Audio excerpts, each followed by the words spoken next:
if the price of Bitcoin were to fall to a place and continue to stay there for 2.5 years from now, and you were forced into a selling position, that unto itself could create a cascading problem?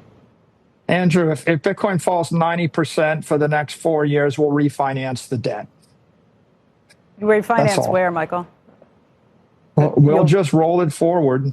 I mean, again. But you think banks would lend to you at that point? Yeah, because the volatility of Bitcoin is such that there's always going to be value. Look, you're at 68,000 right now. Literally has to fall to 8,000, then we just refinance the debt. If you think it's going to zero, then we'll deal with that. But I don't think it's going to zero, and I don't think it's going to 8,000 either. But the credit risk is de minimis at this point. I guess the bigger question is, I know you have a stock of cash that you can use to continue to pay out the dividends and beyond. How long does that carry you through?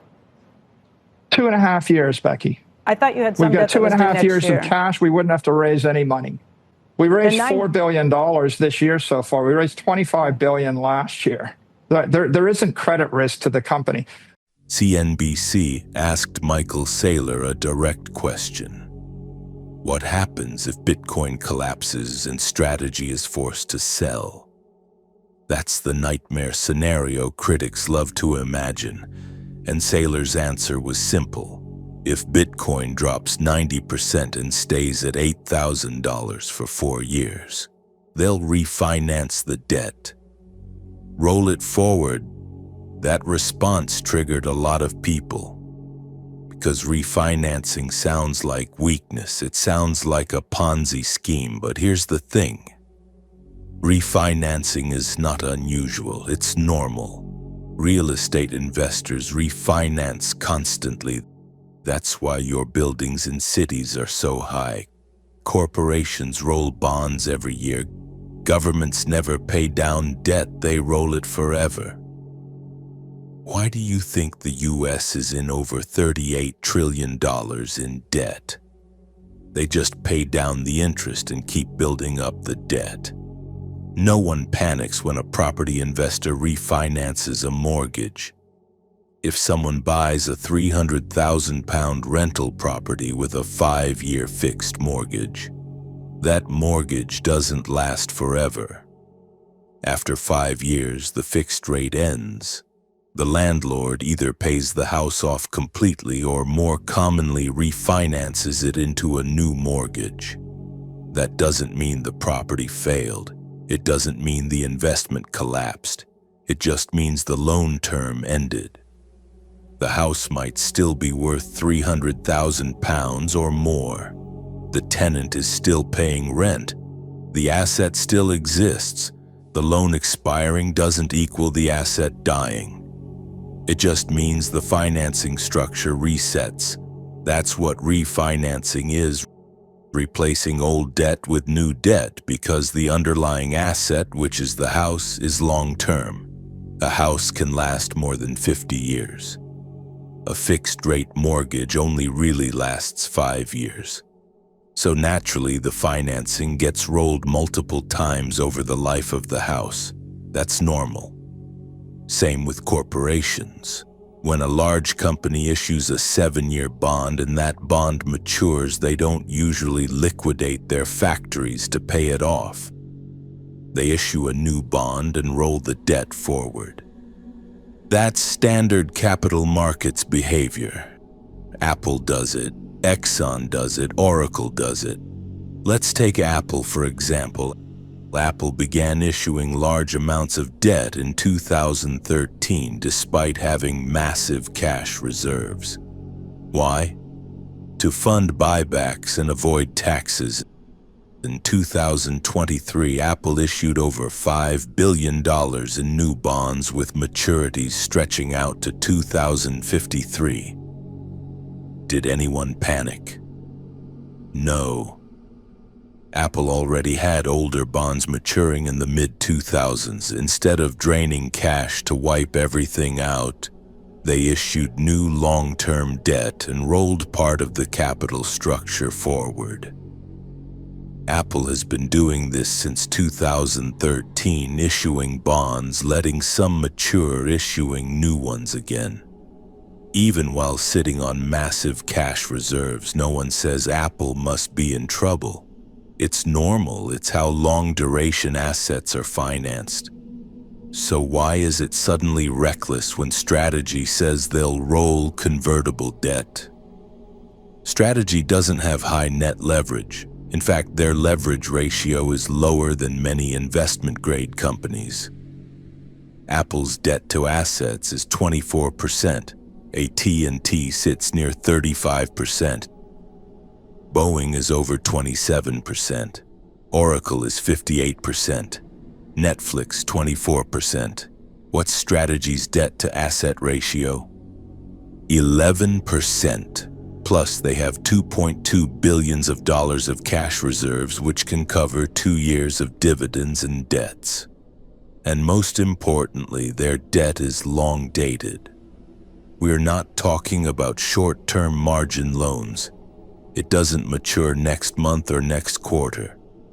Some of Strategy's convertible bonds mature years out, 2028, 2030 and beyond. That matters because long-dated debt gives time. It's not a margin loan that forces liquidation if the price drops. Convertible bonds doesn't mean Bitcoin gets sold. The bondholders can't seize Bitcoin. They're lending to the company. At maturity, if MSTR is above their conversion price, investors convert into shares.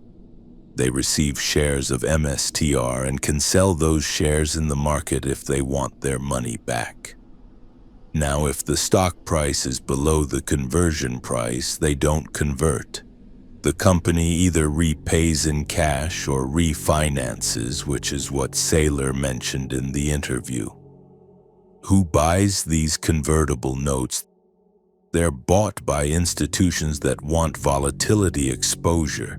A lot of critics don't know this, but Bitcoin's volatility is actually what makes convertibles attractive.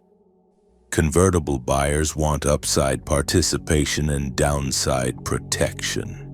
If Bitcoin is volatile, there's demand. If Bitcoin is dead flat for 5 years, that's actually worse for convert demand. Now let's address the extreme scenario. What if Bitcoin falls to $8,000 and stays there for 4 years? Historically, Bitcoin has never behaved like a stable coin. It has never just sat still for years. It crashes, then it recovers. That's how it's always behaved. But the real question isn't, will it drop? The real question is, what happens if everything tightens at the same time? Imagine this. Bitcoin down 70 to 80% from all-time high. Money is tight. Investors are scared. Markets slow down. Could the convertible bond market pause for a while? Yes, that's possible. But the thing is, Strategy doesn't need to refinance next week. Their debt matures years out. It's long dated, as I said earlier. They'll only need capital over time, not immediately. And historically, capital markets don't stay shut for 4 straight years. Sure, they may freeze, but then they reopen within months. Even in 2008, even in 2020, markets reopened. How fast did capital markets reopen? Take 2008 financial crisis. Lehman collapsed, September 2008. Credit markets froze later that same year. Then by mid-2009, bond issuance restarted. And by 2010, capital markets were functioning normally again. So full freeze? Roughly 6 to 12 months of severe dysfunction. It wasn't permanent, nor was it 4 years. For 2020 COVID lockdown, market crash, March 2020. Credit spreads blew out immediately. The Fed stepped in. By May to June 2020, companies were issuing record debt again. By late 2020, issuance was booming. That freeze lasted about 2 to 3 months. Capital markets can seize. But historically, they do not stay closed for years. When liquidity returns, demand for convertible bonds returns. So the real question is, under what conditions does the refinancing fail? Bitcoin collapsing and staying depressed for years. Capital markets permanently shut.